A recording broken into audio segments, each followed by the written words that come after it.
একই জীবনে দুবার জন্ম নিয়ে পৃথিবীর ইতিহাসে প্রথম বিশ্ব রেকর্ড করেছে এই শিশুটি। কিন্তু কিভাবে সেটি জানতে হলে সম্পূর্ণ ভিডিওটি দেখতে হবে আপনাকে।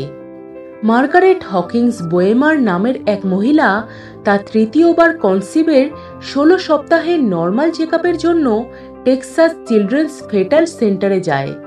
সেখানে তার আল্ট্রাসাউন্ড চেক করে ডাক্তাররা জানান যে তার গর্ভে থাকা ভ্রূণটির মধ্যে একটি বড় টিউমার আছে, যেটি ধীরে ধীরে ভ্রূণটির থেকে রক্ত শুষে নিচ্ছে।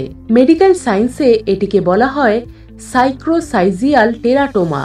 এই রোগে ভ্রূণের মধ্যে সৃষ্টি হওয়া টিউমার ভ্রূণের সমস্ত রক্ত শুষে নিয়ে বৃদ্ধি পেতে থাকে, যা পরবর্তীকালে গর্ভে থাকা ভ্রূণের হৃদযন্ত্রকে বিকল করে দেয়, যার ফলে ভ্রূণটির গর্ভেই মৃত্যু হয়ে যায়। প্রতি 35,000 গর্ভজাত ভ্রূণের মধ্যে মাত্র একজনের এই বিরল রোগটি হয়ে থাকে, আর মেয়ে শিশুদের মধ্যেই এই রোগটি বেশি দেখা যায়।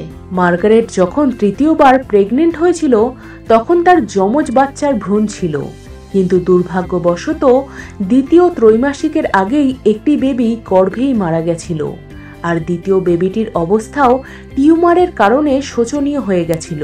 টেক্সাস চিলড্রেন ফেটাল সেন্টারের কিছু ডাক্তাররা অ্যাবর্শন করার প্রস্তাব দেন, কিন্তু সেখানে সহপরিচালক এবং বেইলর কলেজ মেডিসিনের সার্জারি, পেডিয়াট্রিক্স এবং প্রসূতি ও স্ত্রীরোগ বিশেষজ্ঞ বিভাগের সহযোগী অধ্যাপক ডক্টর ড্যারেল ক্যাস এবং তার সহযোগী সার্জেন্ট ডক্টর অলুস্কা অলুতোয়ে অপারেশন করে মার্গারেটের গর্ভে থাকা ভ্রূণটির টিউমার বাদ দেওয়ার প্রস্তাব দেন। এই অপারেশনটি খুবই বিপজ্জনক ছিল। ভ্রূণটির বেঁচে থাকার চান্স মাত্র 50% ছিল, কিন্তু ডক্টর ক্যাস ও তার সহযোগী ডক্টর অলুতুয়ে মার্গারেটের কনসিভের 23 সপ্তাহে রিস্ক নিয়ে দীর্ঘ 5 ঘন্টা ধরে অপারেশন করে শেষ পর্যন্ত সফল হন। যেহেতু গর্ভের ভ্রূণের মধ্যে থাকা টিউমারটি অনেক বড় ছিল, তাই তলপেটের নিচে থাকা জরায়ু খুব সাবধানে কেটে অপরিণত ভ্রূণটিকে বের করে টিউমারটির অনেকটা অংশ কেটে বাদ দেন ডাক্তাররা। তারপর আবারও ভ্রূণটিকে জরায়ুতে ঢুকিয়ে ভালো করে সিল করে সেলাই করে দেন, যাতে জরায়ুতে থাকা জল কোনোভাবেই বেরিয়ে না যায়। ভ্রূণটিকে যখন তারা প্রথমবার বের করেছিল তার ওজন ছিল 1 পাউন্ড 3 আউন্স বা 0.53 গ্রাম। অপারেশনের সময় ভ্রূণটির হৃদস্পন্দন অনেকটাই কম ছিল, তাই একজন হার্ট স্পেশালিস্টকে অপারেশন রুমে রাখা হয়েছিল, যাতে তিনি বিভিন্ন রকম মেশিন এবং মেডিসিন দিয়ে ভ্রূণটির হার্টবিটকে স্বাভাবিক রাখতে পারে। আর এরপর কেটে যায় আরও অনেক সপ্তাহ। শেষ পর্যন্ত 2016 সালের 6 জুন লিনলি লামের এই বেবিটি দ্বিতীয়বার জন্ম নেয় পৃথিবীতে, আর এইবার তার ওজন ছিল 5 পাউন্ড 5 আউন্স বা 2.41 কেজি। তার 2 দাদির নামে বাচ্চাটির নাম রাখা হয়েছিল লিনলি।